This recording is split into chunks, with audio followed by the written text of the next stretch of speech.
Hello Tolkien friends. This video is provided in the first hand for those who intend to play DCI Lost Alliance, but hopefully shall be interesting for anyone who desire to get a grasp of the history of the Second Age of Middle-earth. It is the least explored age of the three renowned ones. These videos will summarize, step by step, in what I hope is a fair pace, the period from the end of the First Age all the way to the beginning of the War of the Last Alliance.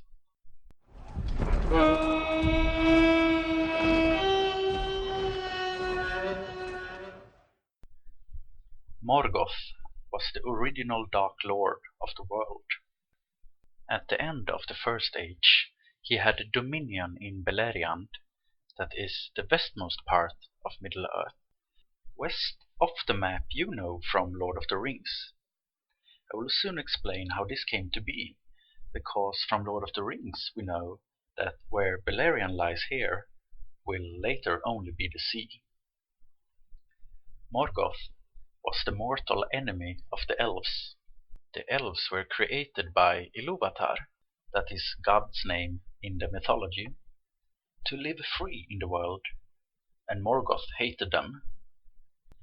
The First Age began when the elves awoke in the far east, and soon most moved west to go to Valinor, the immortal lands where the Valar lives. For those who do not know the Valar, they are divine spirits of the same angelic order as Morgoth. They were appointed by Ilúvatar to govern the world, but Morgoth had fallen. His desire was to become the lord of the world, and he were no longer counted among the Valar. On their road west, some elves stayed east of the arid Luin mountains, and they are the forest-living Nandor elves. Later on, some Nandor did reach Beleriand, and there joined the Sindar. The Sindar were elves who previously had reached Beleriand. They never finished the great trek to Valinor, however, but instead remained in Middle-earth. The Sindar had an advanced culture. Two Sindar who we will meet along the way are Celeborn, a Sindar prince, and his relative Lord Círdan, who built the first ships in Middle-earth. Other elves traveled over the sea and reached the original target, Valinor. From Valinor, the group known as the Noldor elves in time returned to Middle-earth. The Noldor are known as the High Elves, and they desired vengeance upon Morgoth because of many evil deeds that he had made them suffer during the First Age. In the Wars of Beleriand, Morgoth fought against the Noldor, Sindar, and the Nandor. The elves also got help from the dwarves, another race, who lived in the arid Luin mountains, and in time they also got help from a third race, the humans, also called men. The race of men, like the elves before them, were created by Ilúvatar. Like the elves, men awoke in the far east and wandered west. The first three people who came to Beleriand were, properly, only the vanguards of their kinsmen. First into Beleriand came Beor's folk. Their kinsmen mainly remained in the central of Eriador. Secondly into Beleriand came the Haladin. Their kinsmen remained mainly back in the region between what later became Gondor, all the way up to Bree in Eriador. The third and last group was Hador's folk. Their kinsmen, better known as the Northmen, mainly remained far to the east in Rovanion. The Sindarin word for men is Edain. It was first used for all men, but later Edain was used only for these three vanguard peoples who first came to Beleriand. At the end of the First Age, the powerful Morgoth had all but defeated the elves and the Edain.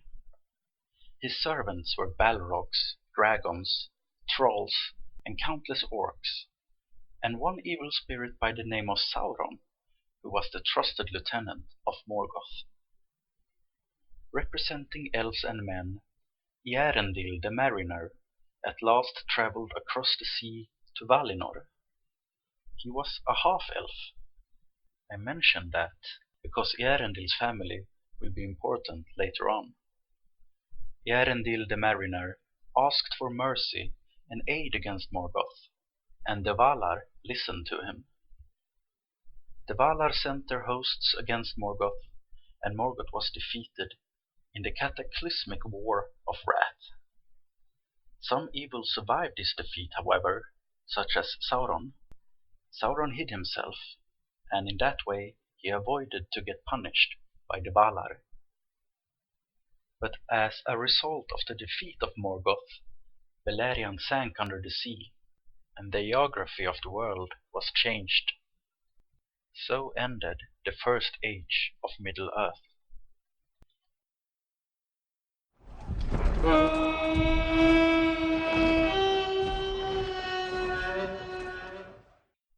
When the second age so begin, there are some peoples east of Beleriand that we shall investigate closer.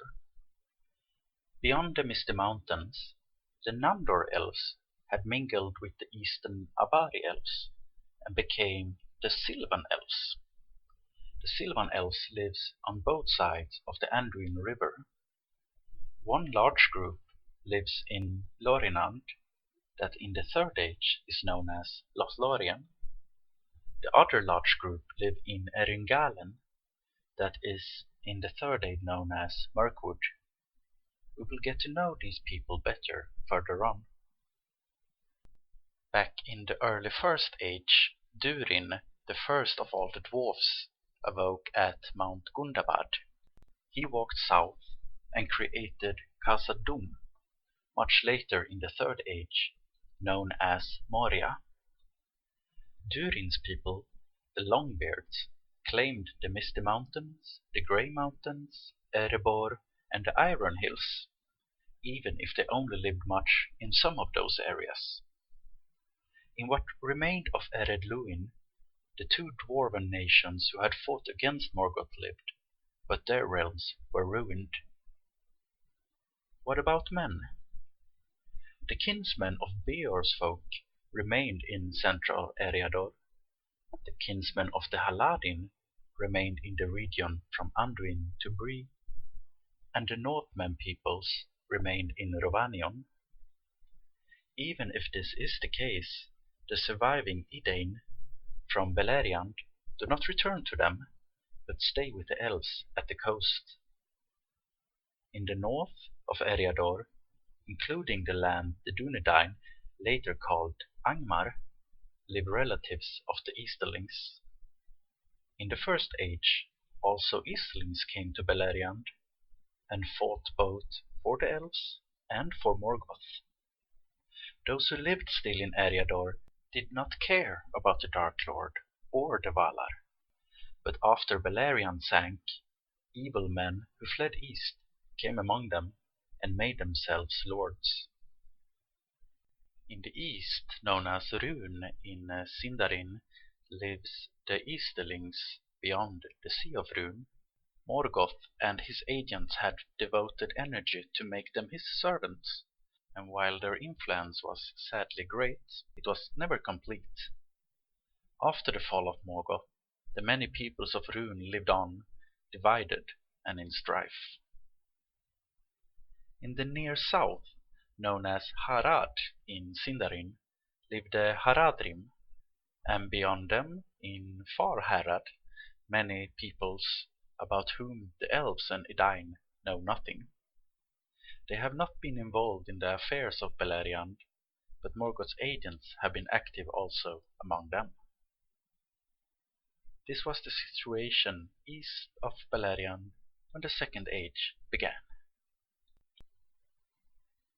Year 1 of the Second Age.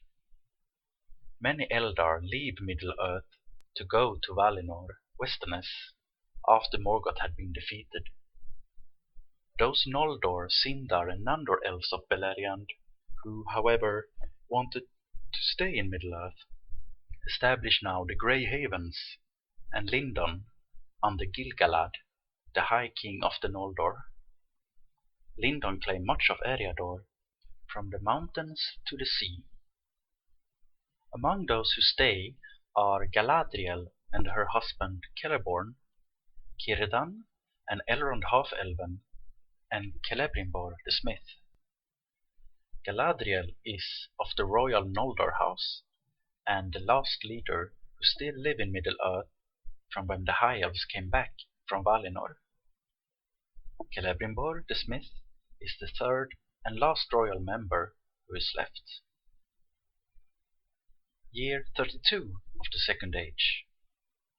In this year the survivors of the three peoples of the Edain reach Numenor, an island they were gifted by Ilúvatar in reward for helping the elves against Morgoth. They were also gifted very long lives, especially their royal line, and they are given much lore and teachings, and so the Edain mingle and becomes the Numenorians, also known as the Dunedain. While most of Middle-earth is primitive and ignorant, many humans living on a Stone Age level it seems, the Numenorians have a high culture, a mighty civilization. The first king of Numenor is Elros. He is the son of Eärendil the Mariner, he who asked the Valar for aid against Morgoth. Elros is also a half-elf, and the half-elves are permitted to choose what race they want to belong to. Elros chose the fate of men, while his brother Elrond chose the fate of the elves. Yes, that Elrond. Therefore, the royal line of the Dunedain all are the descendants of Elrond's brother. For a few hundred years on, the Numenorians stay on Numenor and do not care about the affairs of Middle-earth. Around year 40, many dwarves leave their old cities in Ered Luin and goes to Khazad-dûm and swell its numbers. In Khazad-dûm the dwarves prosper and become very rich because they mine mithril. They become good friends with the Noldor elves in the neighboring realm of Eregion, ere it fell in the War of Sauron and the elves. We will return to Eregion as its history is interwoven with the rings of power. More evil than Sauron had remained from the First Age. During the early Second Age, hordes of orcs invaded the mountains. They had survived the fall of Morgoth and came looking for new lands to live in. The dwarves lose ground, but make the neighboring Northmen into allies. Humans can provide one skill that the Khazad lacks themselves. They have horses and provide cavalry and cavalry archers. The strong and prosperous alliance between the Northmen and the dwarves lasts till about the middle of the age, until the great conflict known as the War of Sauron and the Elves in the late 17th century. We shall return to that war and its dire consequences later on, but first we shall return to our proper place in the chronology and not get ahead of ourselves. Around year 500 in the Second Age, Sauron begins to stir again in Middle-earth. He believes that the Valar has forgotten about Middle-earth, and he desires to become powerful again, as under Morgoth, but this time as a master of his own. In the 7th century, the Numenorians appear off the coasts for the first time.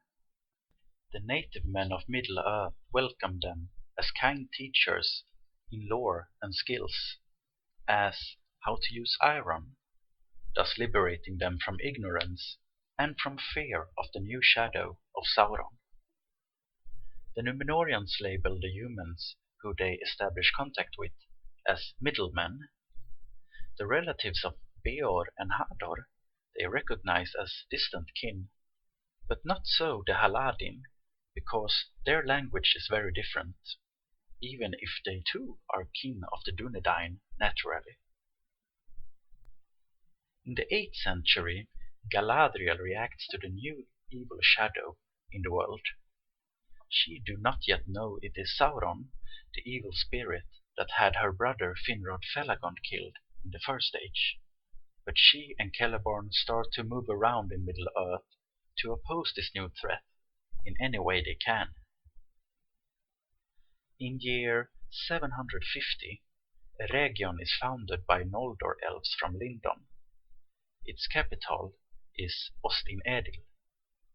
The Noldor of Eregion become very good friends with the dwarves of Khazad-dûm, and in time Celebrimbor the Smith becomes their lord. In the 8th and 9th century, the Numenorians establish outposts in Middle-earth to provide timber for the fleets of Numenor.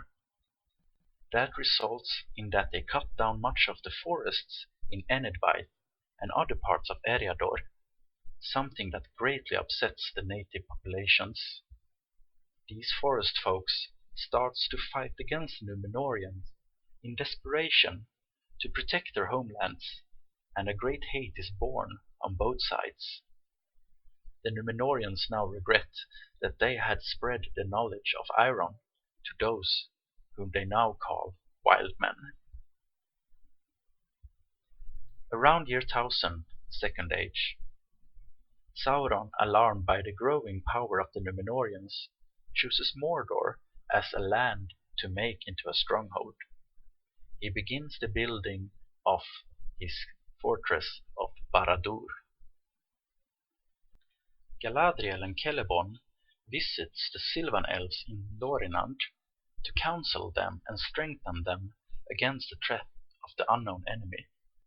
Lorinand is ruled by King Amdir and his son Amroth, but they are not Sylvan elves themselves.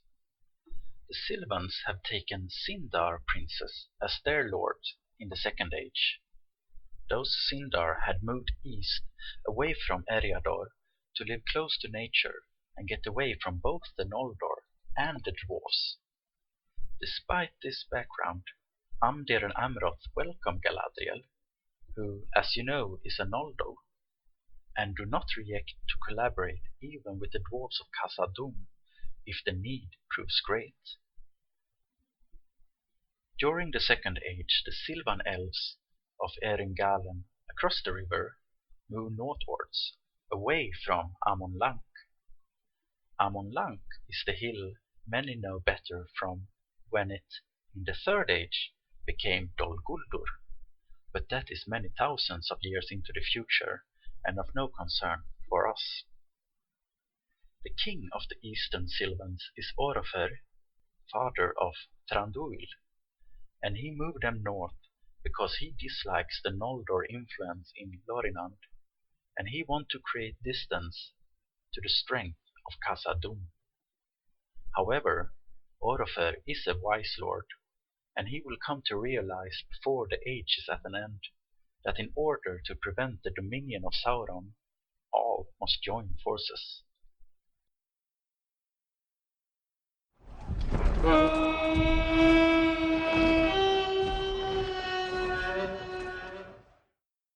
Sauron, who wants to rule the world, desires to make the powerful elves his servants, and comes to Eriador in 1200 of the Second Age, in a fair and deceiving form that he taken.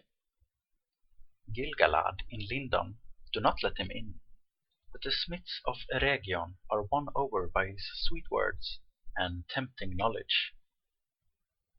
In this, the 13th century, the Numenorians also begin to make permanent havens in Middle-earth. Around year 1500, the elven smiths in Eregion, who've been instructed by Sauron, reach the height of their skill. They begin the forging of the Rings of Power, guided by Sauron, who plan to dominate the elves through the rings. They make the 7 and the 9, In 1590, the 3 rings are completed in Eregion by Celebrimbor alone, with no involvement by Sauron. Around year 1600, the Second Age, Sauron forges the 1 ring in Mordor to dominate the bearers of the other rings, but Celebrimbor and the Elven lords discover Sauron's plan and take off the rings, so Sauron's plan fails. He then uses the ring to finish Barad-dûr. In the 17th century, Sauron demands to get all the rings because the elves could not create them without his aid. The elves naturally refuse to do so. Thus, in 1693, the Great War of Sauron and the elves begin. Celebrimbor hide the 3 rings by giving them to Gil-galad and Galadriel. 1695, Sauron's forces invade Eriador, and Gil-galad sends Elrond to support Eregion. Elrond's expedition army cannot save the city of Ostinedil, however, even with the aid from Celeborn, who lead a small Eregion army. In 1697, Ostinedil is besieged and Eregion is laid waste. Celebrimbor fights Sauron himself on the steps of the Smith Guildhouse, but is defeated and put to death, as he will not reveal where he have hidden the 3 elven rings. Sauron, however, capture both the 7 and the 9. The armies of Mordor are attacked by the joint forces of the dwarves of Khazad-dûm and the Sylvan elves from Lorinand, who are commanded by Amroth. They manage no more than to distract the enemy, but this helps Elrond quite a lot. After their attack, the Lorinand elves and dwarves retreat, and the gates of Moria are shut behind them. Still, thanks to the support from the dwarves of Khazad-dûm and the elves of Lorinand, Elrond can manage to retreat. With him comes remnants of the Noldor from Eregion, and they go northwards, where Elrond founds the refuge of Imladris, better known as Rivendell among men. Other survivors of Eregion instead follow Galadriel through Khazad-dûm, and they settle in Lorinand. 1699, Sauron overruns Eriador and besieges both Imladris and Lindon, that is held in desperation by the Eldar and some Numenorian support troops. Gil-galad had called for support from Numenor, but first in the year 1700 of the Second Age, King Tar-Minastir could send a great navy to aid Lindon. The Eldar in Lindon and the Numenorians join forces, and after 2 battles, Sauron is defeated. By 1701, Sauron is driven out of Eriador and flee back to Mordor, filled with anger. Eregion is destroyed, and Gil-galad's grip over Eriador is weakened. To guard the east of Eriador, Imladris is now made a permanent stronghold. The long-bearded dwarves earn for their involvement the hate of Sauron, who order his orcs to ever attack them from this point on. This results in that the dwarves become locked in their mountains, lose control over the regions they formerly claimed, and the alliance with the Northmen breaks. The Northmen themselves are badly assailed by orcs and evil men at this time, and first centuries after grow strong again. The Numenorians' interest in Middle-earth increases after the war, but so do also their pride. At some point after Eregion fell, where Sauron captured the 7 and the 9, he corrupts the rings and let them fall into the hands of dwarfs and men in the hope to control them, since he had failed with the elves. dwarves he cannot control, it proves. It is not in their nature to be ruled by anyone else. But men proves easier to ensnare. Thank you very much for listening. I hope you enjoyed this episode and got an overview of the first half of the Second Age. I hope you shall enjoy the next and final episode, where I describe the power and downfall of the Numenorians and the road leading to the War of the Last Alliance.